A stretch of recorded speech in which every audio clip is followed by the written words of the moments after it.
Alright guys, we're back. We're down the mine. There's our ride.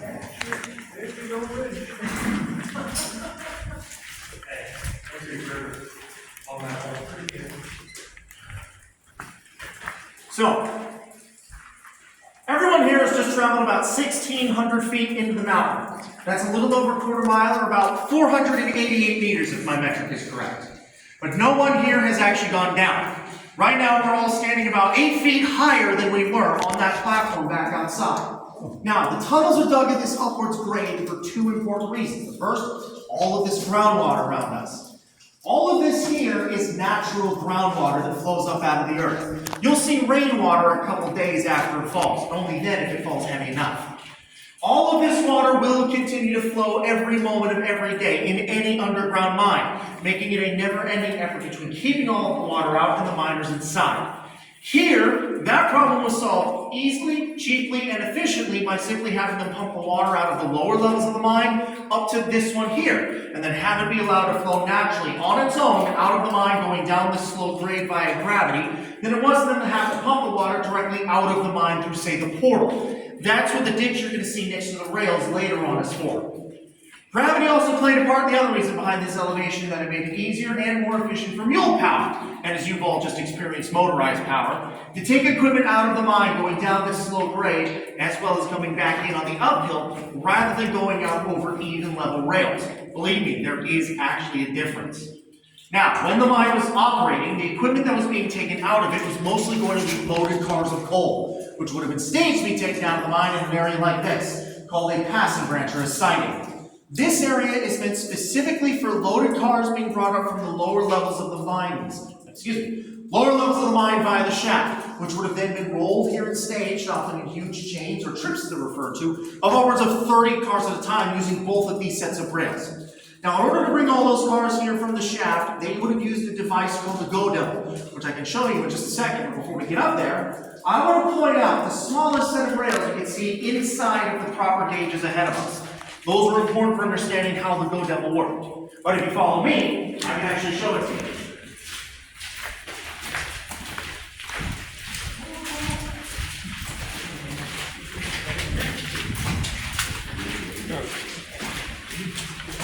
Watch your head, Cole. These tunnels are cut short. The miners only dug as far as they had to.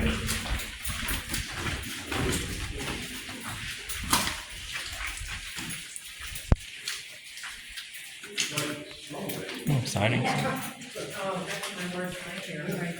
me get around you.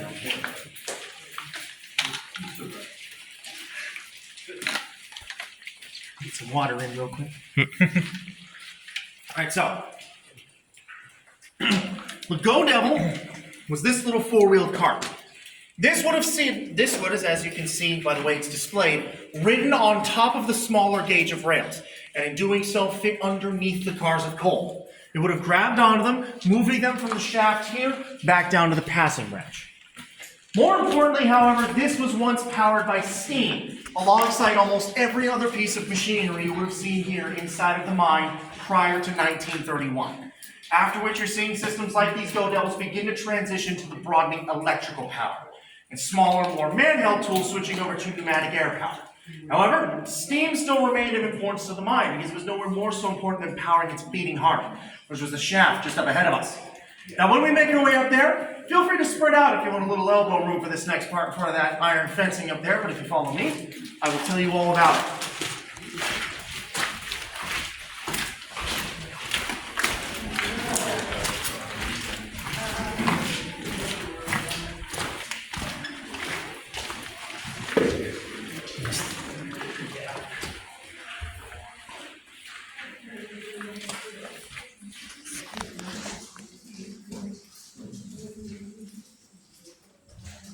Okay, so what you are looking at here is what we consider to be the pride of our mine and the pride of our tours, because this is the only remaining intact and tourable deep anthracite mine shaft left in northeastern Pennsylvania.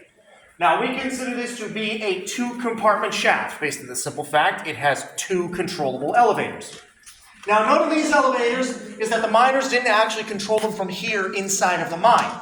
Instead, they would have used a system of simple steam whistles or signals, soon were to be converted to electric as well, to notify an individual back up on the surface what these lifts needed to do. Now, to get to the operator, notice those steel cables running up off of the top of the shaft. Those cables run about 190 feet back above us to the surface, where they arrive at a structure called the head frame. There's an image of the head frame you can see in this placard here to my left. We'll get to see that closer in a moment. Now, at the head frame, the cables would have been wound over massive steel wheels, where they would have then made their way back down the surface of the mountain, arriving at the hoisting house with the hoisting engine. There you would have seen the hoisting engineer using his controls to maneuver these lifts all throughout the additional levels of the mine. Here in the number 9, we go down for 4 levels in total. Right now, everyone here is standing on level 1. Level 2 is right below us, followed by level 3, then level 4. Now, each of those levels is about 150 feet apart from each other vertically. 2 and 3 get a little further apart, 3 and 4 get wider still. If you combine those estimates with 190 above us, you are looking at a 725-foot deep mine shaft. Now, as you look at the shaft, more specifically the elevators, or cages as they were called by the miners, you may have noticed a distinct lack of any kind of real safety. The handles that you can see hanging from the roofs were the only things the miners had to hold on to keep them inside these elevators when they were running. Because these did not have any kind of handrails, neither did they have any kind of doors. Those would have only slowed down cars that were coming through the lifts. So aside from that, the only thing that would have actually kept anyone safe would be these roofs here, which we call bonnets. Now, those are there solely to protect the equipment and, by extent, anyone or thing on them from whatever could have succumbed to gravity. Be it debris falling down the shaft, maybe someone would have accidentally dropped the tool. And as a testament to just how long they've actually been performing that role, those bonnets right now should actually be flat and level. The last time these elevators ever moved was February of 1960. They have been protecting these priceless artifacts ever since. Now, aside from the shaft, the other point of interest in this area, the concrete structure you may have noticed to the right. Now, there's many like this through the mine. There's another one just up the passway here. There's another one more so important I'm going to show you later on. But this one served a number of different purposes, just like most of the others. The obvious use it served, if you can see the bench from where you're standing, this would have been a waiting area for miners as they came in at the beginning of the shift. This is where men working on the lower levels would have staged themselves waiting for these elevators to bring them to where they were working. Now, as you look at the structure, I do hope you've noticed the thermometer positioned on the door frame. That needle normally does not move. It remains on average 50-ish degrees Fahrenheit here inside of the mine every day of the year, from the coldest in December to the hottest in July. Believe me, I've been here for both of them. Now, the reason I bring up the temperatures, I want you to understand, none of this water can actually freeze as a result. All of this continues to flow every moment of every day. Now, we no longer pump any of this water back out of the mine. The grade the tunnels are dug at and gravity, like I mentioned at the beginning, takes care of all that drainage work for us. You can actually see the grade a little better now that we're up here. The same cannot be said for the lower levels of the mine, however, where the absence of any kind of drainage has actually allowed all of this water to flood back up to where it naturally rests in the water table. The position of the water right now is about 30 feet just below the bottom of the second level of the mine. So right now, levels 3 and 4 are completely underwater. As far as anyone is concerned, levels 3 and 4 are just gone. And up ahead, you actually do have a chance to see that, because we provided you with an overlook which will allow you to lean over and look straight down this mine shaft to the water resting about 180 feet below us. Now, it's a steel grate meant to hold you, not any loose items you may have, be it a camera, a cell phone, a bag, glasses, a hat, whatever you might have. Because if it does fit through the bars and goes down the shaft, it's never coming back up here again. Believe me, the trip to the second level, if you're fortunate enough to have it bounce down there, isn't worth it. I'll explain to you why a little later on. But if you follow me, you're seeing an overlook is right here. Now, you are going to have to lean over a fair bit. But when you do, you should see light reflecting off the pool of water below. There's the shaft. And that's cell phone size enough drop. I mean, drop that down there. There's one of the rail cars. So this is the mine shaft. That was the head frame we just showed you. So straight up to the surface. I cannot imagine coming down that shaft and hang on for dear life. These guys were nuts.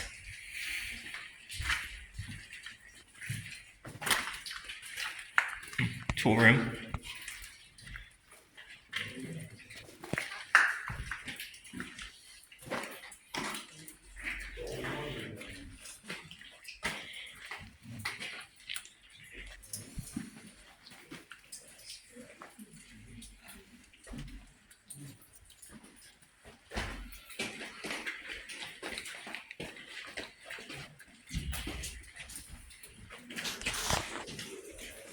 Should have got your attention is this car sitting here. You are looking at one of 8 original coal cars we have actually found and recovered from inside of this mine. Empty, that car right now stands at around 1 ton.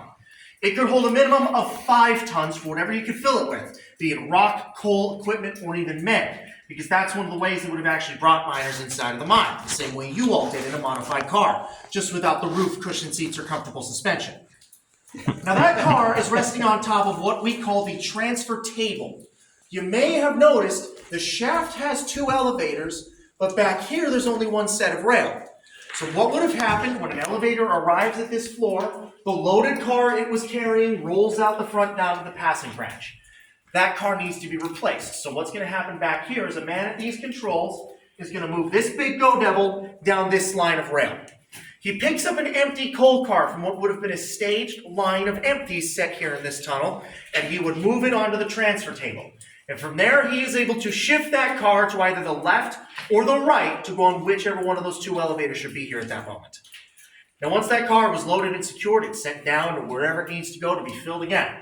Now, that was the most important thing being done inside of this mine, these cars being filled with coal. Here, that would have been specifically anthracite coal. Now, anthracite coal here in northeastern Pennsylvania forms in veins, long bands of rock that were formed and shaped with our geology.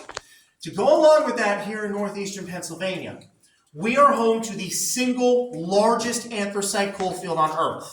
It extends for miles. Some of the veins push upwards of 60 miles in length. There's also a lot of them. And they all run east and west. There's so many, in fact, that they were given rather unique names dependent upon which section of a vein was being mined by which company. For example, here, that platform that you all stepped off the motor onto rests inside of the Orchard vein. That first Go Devil I stopped you at rests inside of the Primrose. Just up ahead, the one I'm about to take you to is called the Holmes vein. And even further than that is the Mammoth. Pretty accurately named, because the Mammoth is just about the largest anthracite vein on Earth. At one point in its length, it reaches over 250 foot thick. Now, as we make our way up there, I want to point out to you the Go Devil pulleys that are embedded in the floor on the left side of the tunnel. I don't want to see any of these get tripped up or hurt. So if you stick more towards the middle or on the right here, we're all going to make it up to the Holmes vein in one piece. How's this coal? Pretty cool. Oh yeah. See what our seat was built on. This is the blood of our economy back in the day.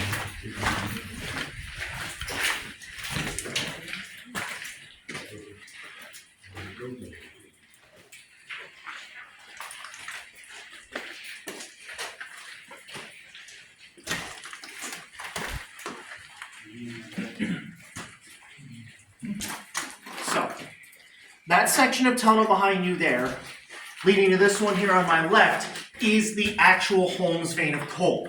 All of this empty space here used to be solid anthracite.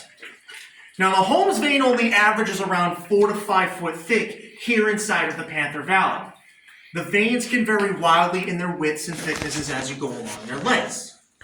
This makes it easy to mine. So once this was all empty, it becomes what is called a traveling way, enabling you to go from this tunnel here to that one down there that I'm going to take you to eventually.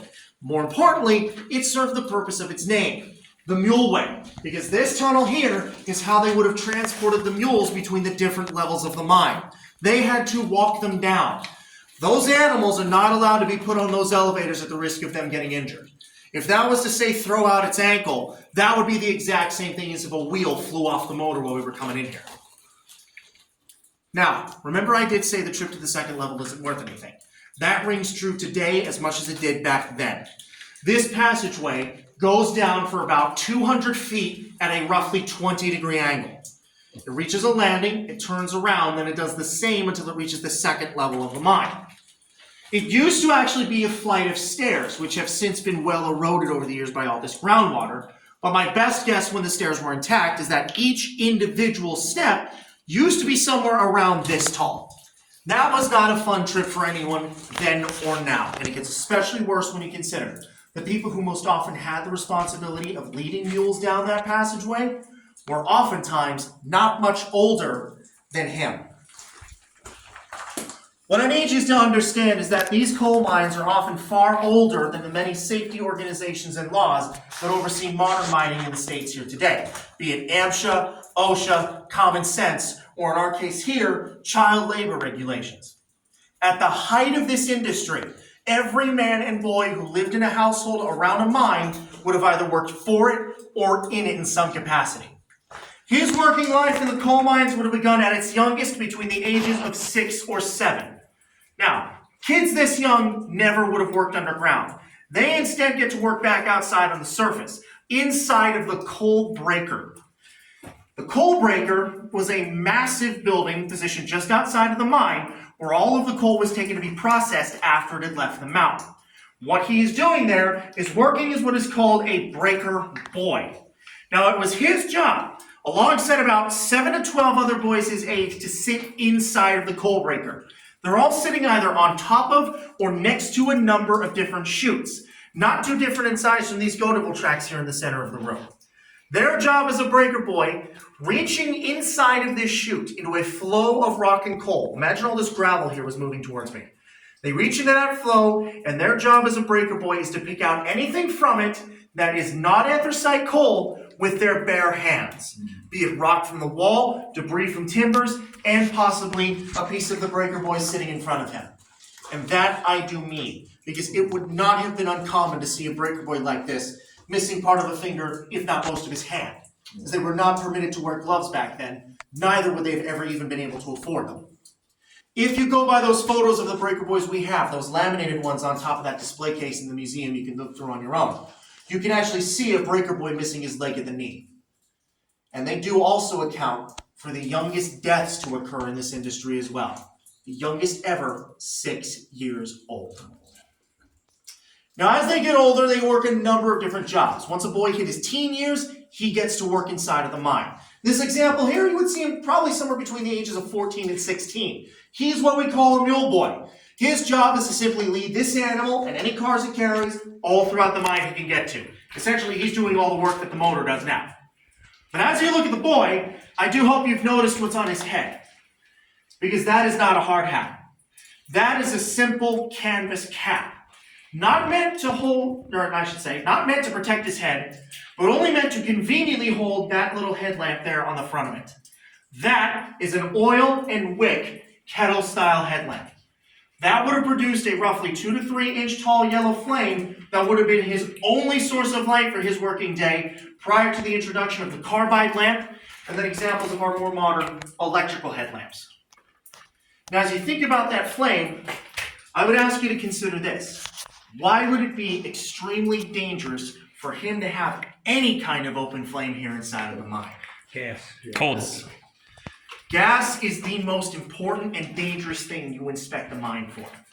Now, here the gas came in one of two forms. The first we call black damp. Now, black damp is a broad term used to refer to any number of different gases that cause a decrease in breathable oxygen but are not combustible. They will not burn. Carbon dioxide, carbon monoxide are probably the two easiest examples. Typically, black damp is odorless, colorless, tasteless, more dense than air, so it settles near the floor. And if enough black damp should happen to settle, a miner will suffocate. The other kind we call fire damp. And as you can guess, that is any gas that does the same, except it is combustible. The big one here in the coal mines is methane. Methane is also odorless, colorless, tasteless, but it is lighter than air. It settles near the ceiling, near that little open flame on top of his head. At which point it's important for you to remember the smallest of sparks or flames will ignite methane. It is a remarkably flammable gas. And if enough methane should happen to settle in a section dense enough, instead of being highly flammable, methane will instead become highly explosive.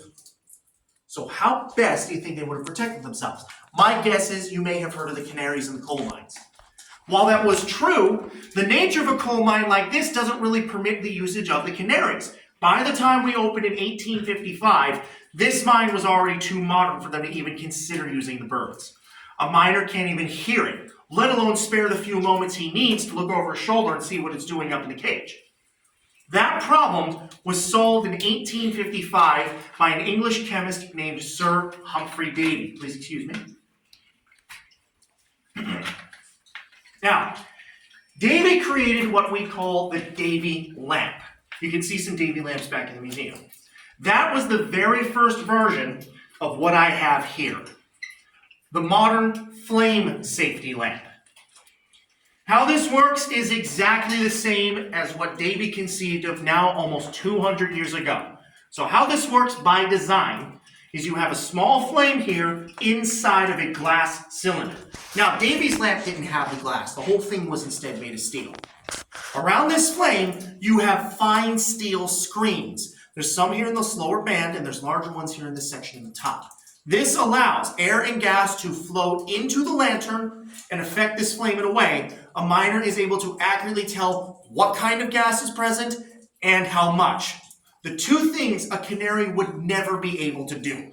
All a canary can say is if there is gas. But more importantly, this flame cannot ignite any gases that are outside of the lantern the way the lamp is designed. Unless you've almost completely broken it and the flame is in the open air, it cannot happen. So how it works in practice is, let's say we're going to check for black damp first. What's going to happen is you're going to take the lantern, you're going to start by holding it near the floor, watching whether or not the flame should maybe start to flicker or dim, or just go out entirely. In the case of methane, you do the opposite. You start by taking your lamp, holding it near the wall, or the rib as we call it. And now, keep in mind, a miner would do this a lot slower than I'm about to. You raise the lantern towards the ceiling, and you move it all throughout the working space, watching whether or not the flame should maybe start to increase in size, or in the case of methane, change the flame to a blue color. Because different gases can actually change the color of a flame as they burn or interact with the flame. One way a miner can tell the specific gas that's present. These have since been phased out and rendered obsolete by more modern digital technologies. However, this still remains an effective means of inspecting not just a mine like this for gas, but really any enclosed space. These were not exclusive to the mining industry. Many made use of this. And I guarantee you there's actually some people out there who would probably still prefer this over the modern technologies we use now. Would you like a water? I do have water I can give you. That's okay. I don't know what it is. I keep bottles in that building for the shaft. All right. If you want one, just let me know. I'll grab it for you. Where am I at? Any questions so far? You take maybe one. Has anybody gone down to level 2? Yes. recently? The latest anyone went to level 2, as far as I'm aware, was 23. I was part of that group. Level 2 is pretty much the same as this in terms of how it looks and how it's built. You just have a lot more concrete down there for built up infrastructure because you can't just take everything out of the mine down there. Everything on the second level, however, is shifted about maybe 10 or 20 still feet this way, just because that's the pitch of the veins. Okay. So it's not as level as this, And it's more so the same. is it?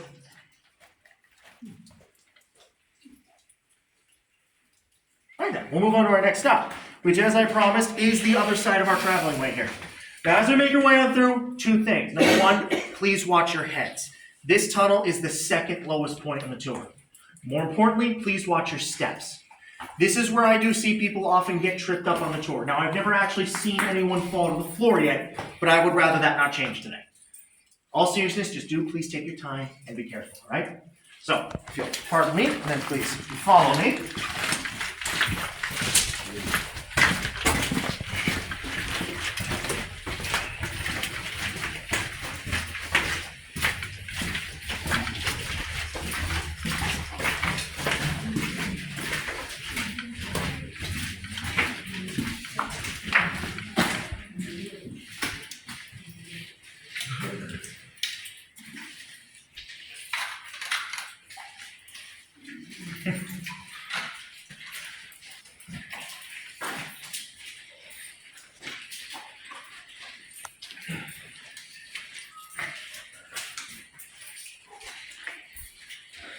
pretty cool.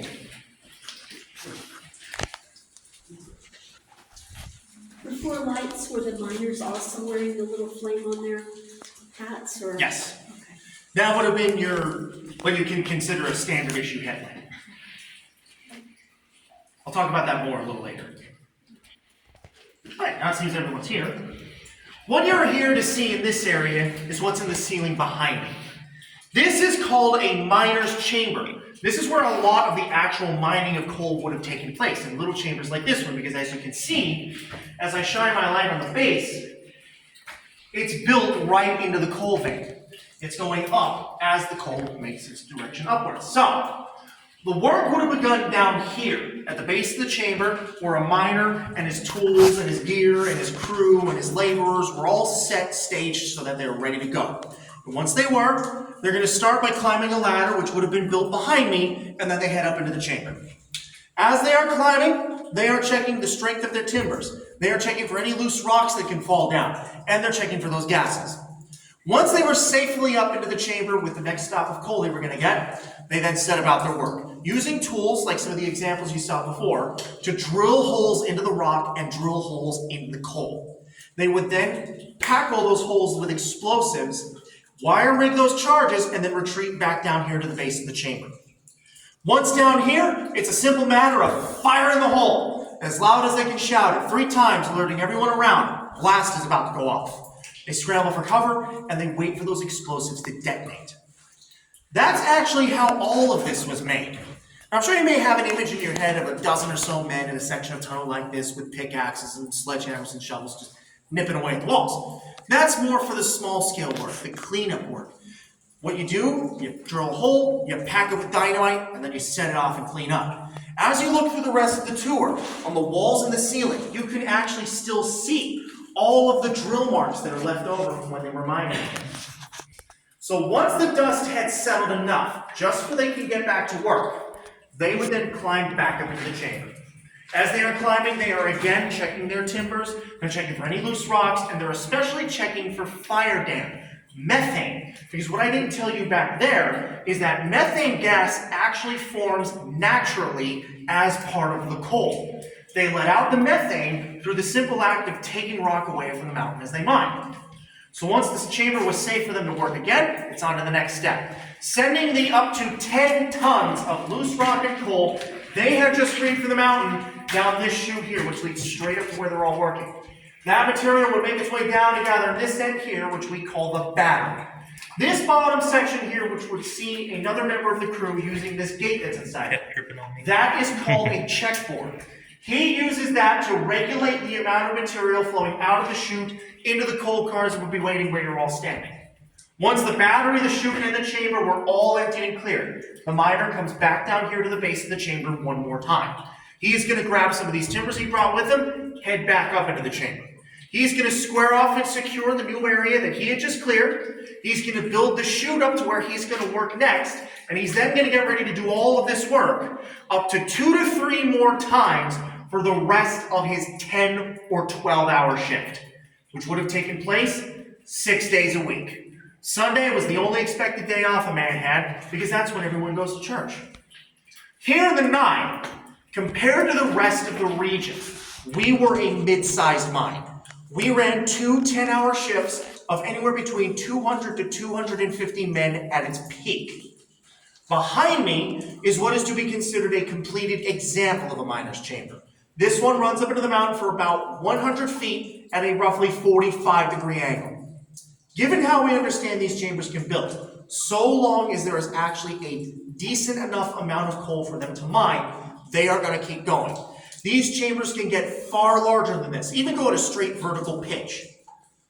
With that in mind, we estimate this is one of possibly thousands of chambers, just like this, all throughout what used to be somewhere between 20 and 24 miles of tunnel here in the 9. With that now, I'm going to step down. You're all welcome to come up here and get a better look at the chamber. Just do please be careful on the step up and the platform itself. Again, I don't want to see anyone get tripped up. I'm going to come down here to the right and get out of your way. And if anyone does have any further questions, now is a good opportunity. The Does this coal mine have like maybe say an expiration date for how long you can foresee like tours as far as safety and? Marks are done by the foreman. We are inspected every 2 months by the state. MSHA, DEP, they come in here and they look at everything. Now, the morning inspection really just covers the tourable area. Sometimes they'll go further down there. State covers everywhere you can get to in this tunnel here on this level. They don't really look at 2 because we don't really have to.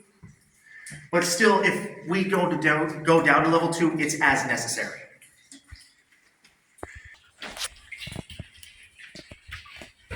Wow. It's crazy.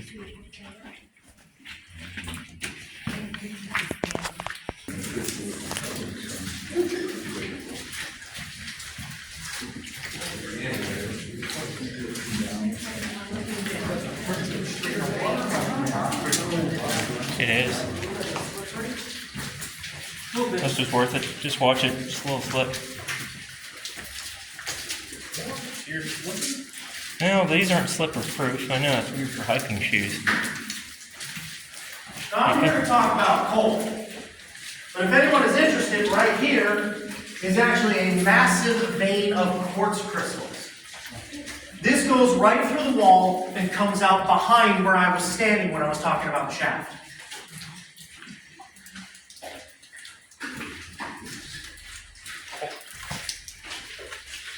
I'll just say I just got a shower.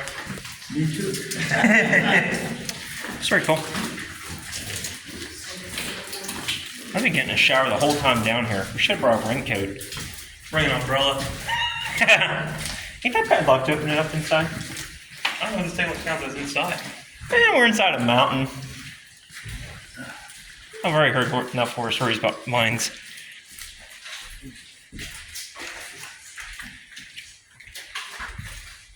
Excuse me. Oh, that's cool. This is the hospital, ain't it? Let me get it there first.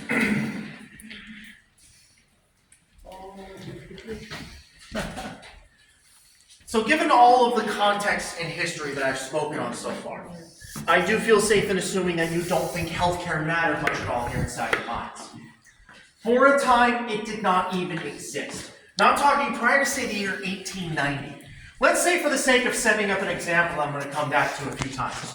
We have a man working here inside of the mine. He has gotten hurt in such a way that he's been rendered immobile. Maybe he broke his leg. Either way, our man is not going anywhere on his own. So what is going to happen is whoever should be working with that miner is going to do their best to get him to the safest place they can stow him. They may try to help his injury, but wherever our man is left now, after he got hurt, is where he is going to be staying until the end of the shift. So if our man got hurt in hour 1 of 10, or possibly 1 of 12, not only do I hope he can get comfortable, I hope our man is still in one piece. Now, it's a result of working conditions such as those, alongside major social and economic factors back outside on the surface. If that tarp wasn't there, you'd see the surface. We experienced historic strikes and walk-offs in our region from the 1890s into the turn of the century in the 1900s. Most famous was the year 1902. These strikes, done largely by organizing miners, was done most importantly by the UMWA, the United Mine Workers of America, one of the first major labor unions and movements in our nation's history.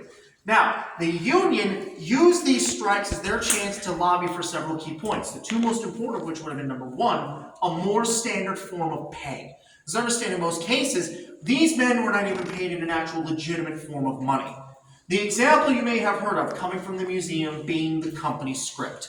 That was typically going to be some form of a paper note or a coin issued to a miner he can then only spend in the stores that were owned and operated by the company that he worked for. It's essentially a form of monopoly.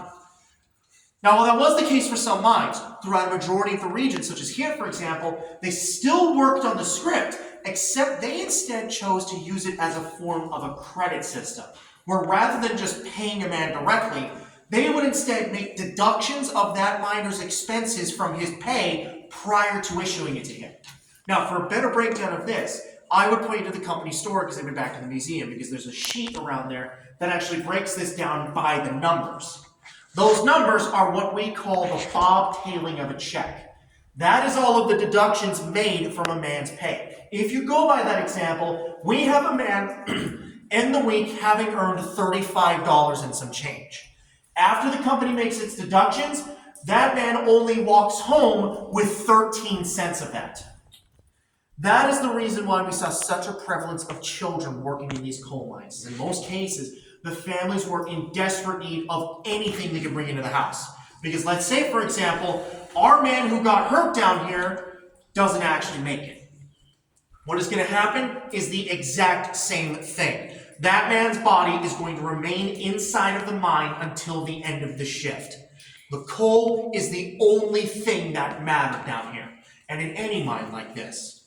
So now, when it did become time, or at least convenient for the body to be taken out, it was done so. The remains are seen out of the mine, and they are then loaded into the rear of a black horse-drawn carriage.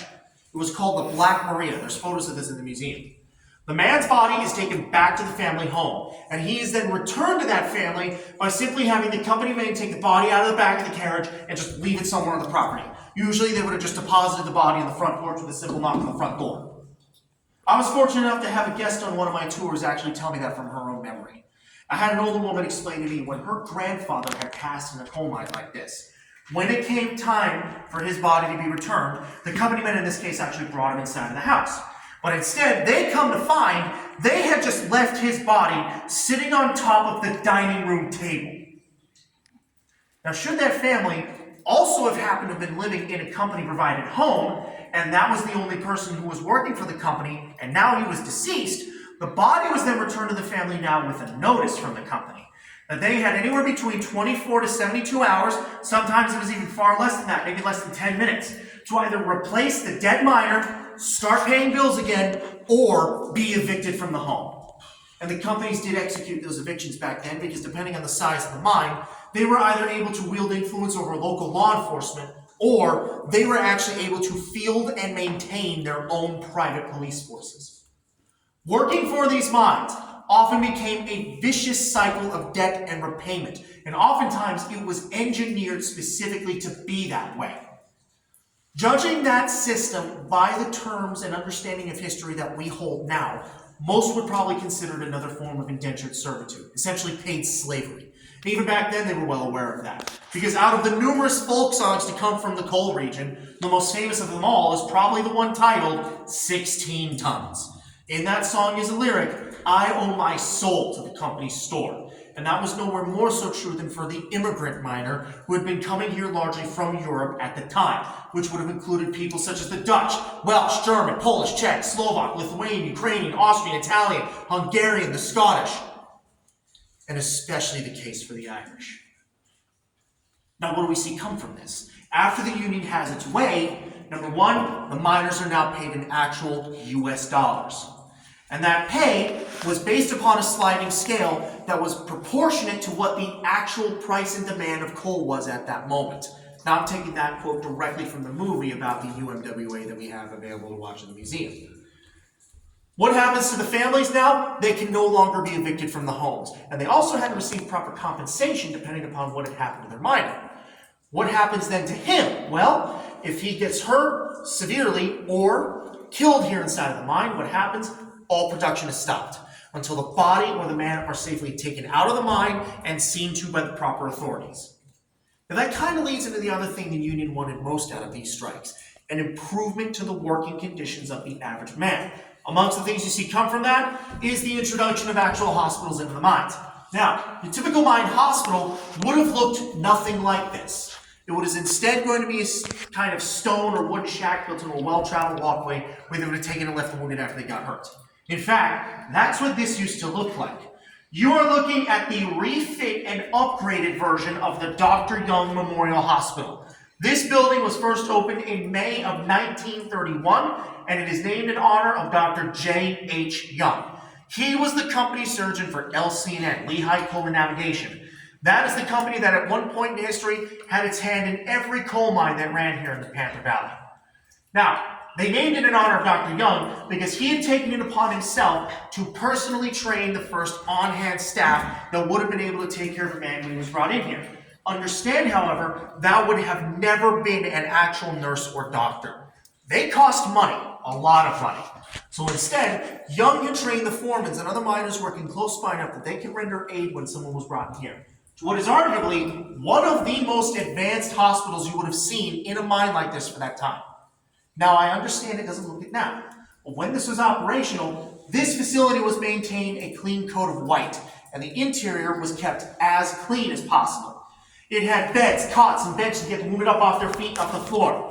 The walls housed cabinets filled with all of the supplies they needed to stabilize an injury when it came in, and to help even the less medically educated accomplish that. This hospital had charts, graphs, diagrams, and books, and to help everyone do it cleanly and efficiently, this hospital, most importantly, housed its own section of the electricity and lights, its own running cold and hot water, and even housed its own steam heat. Not just to keep the building warm, but that's how you keep all the moisture out of it.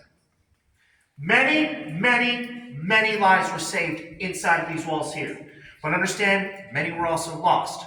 The record we have of LCN only accounts for those lives lost inside of the mine.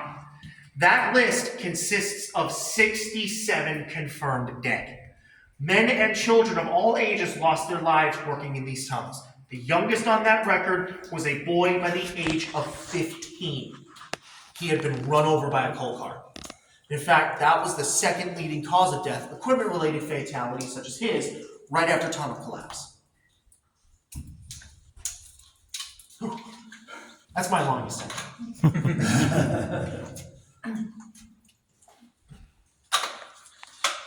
I keep telling them they're not making this stronger. I like to method it. You'd have to share it if it was. No.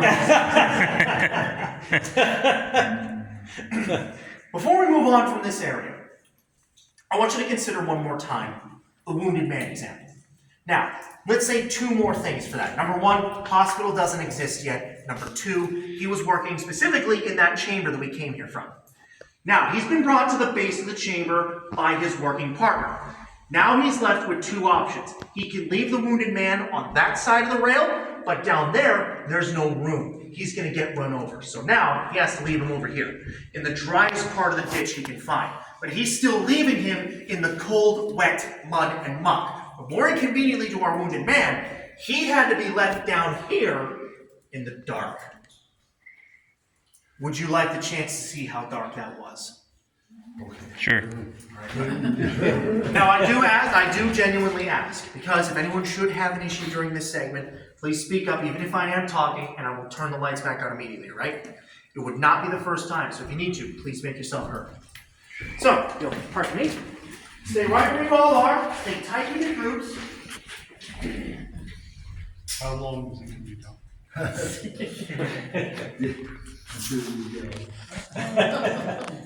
Stand by.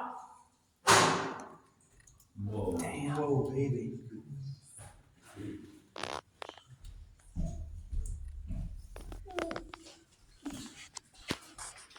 How do you see where you're going? I've been doing this for 3 years. Now, from 1855 all the way through 1972, these tunnels looked exactly like this.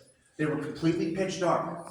All of the lights you have seen so far through the tour were not installed until the 1990s when they renovated these tunnels for these tours. Instead, all of this was lit up only by those little headlamps you saw back in the Muleboy. Remember that one? Now, first off, I'm not opposed to anyone taking a photo during this part, but just do mind the flash. This is where I say, get your cameras ready, because the flame that the headlamp on that Muleboy was only able to get about twice as bright as I can make this safety lamp here. You ready for this? Wow. So you can imagine now, dozens of headlamps just like this, bobbing up and down as the miners went about their day. The only exception to this was places where permanent lights were absolutely necessary. The hospitals, as I've said, the foreman's office, the shaft, the transfer table, maybe a very frequently used room, maybe a very important room, or the portal itself. Aside from that, this is all they had. So maybe this is how the man in my example actually wound up getting hurt in the first place. He was up in the chamber, going about his day like it had been any other, when that flame on top of his head started to flicker and dim. What had most likely happened? He had wandered into a small patch of black damp gas. No oxygen, suffocated the flame. It went out. And as he scrambled to relight the flame on top of his head, he climbed deeper into the pocket of gas. Now it suffocates him enough that he makes his way back down that chamber far faster than how he had done of it. Would that have happened if our man was working closer to today using more modern technologies you've seen me using sparingly throughout the tour? This is a rechargeable Kohler LED headlamp with a low and a high setting. As I pointed straight down at the floor, it is illuminating the exact same amount of area that my lamp just did. You instead can see the real difference in how this little headlamp provides light when I do this with it. And you can now see all the way back to the chamber we came here from. And even somewhat behind me a little bit.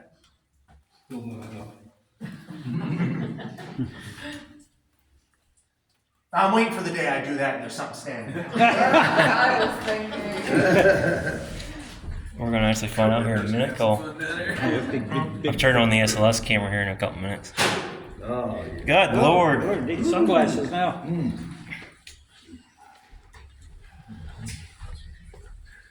Good. I came in here with 10 and I still have 10. Nobody was carried off. Now I'm gonna say this. I've never actually lost anyone on a tour. The problem is when I turn the lights back on, sometimes I wind up with more people. Now, our next stop is going to be this passageway here. This is the Primrose Gangway, mined into the Primrose Vein.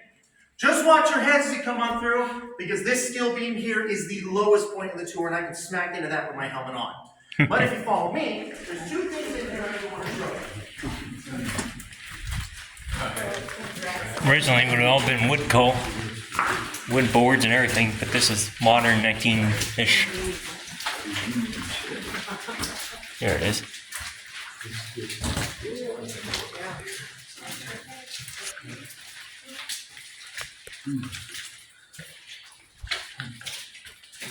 So gathering in this section here, I do realize I've been talking about it for an awfully long time.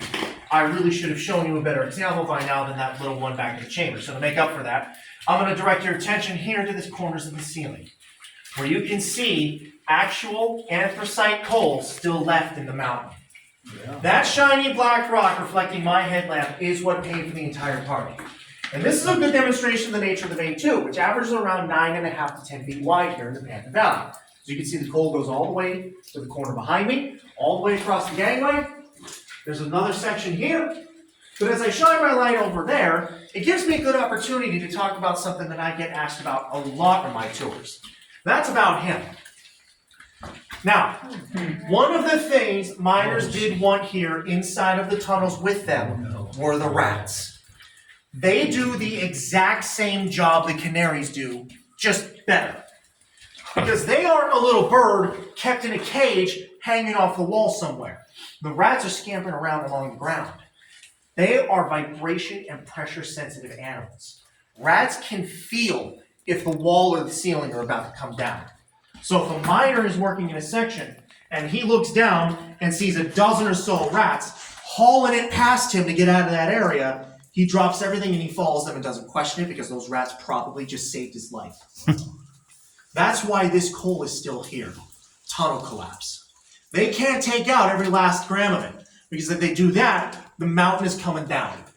And in fact, over-mining and the robbing of roof-supporting pillars are what have led to some of our most historic mining disasters. But there do exist exemptions to that. The creation of the ever-important airway, chief amongst them. Now, an airway is how we ventilate the mine. Your airways begin as very small tunnels dug up into the ceiling, usually spaced every 60 feet. Those tunnels, here comes the motor.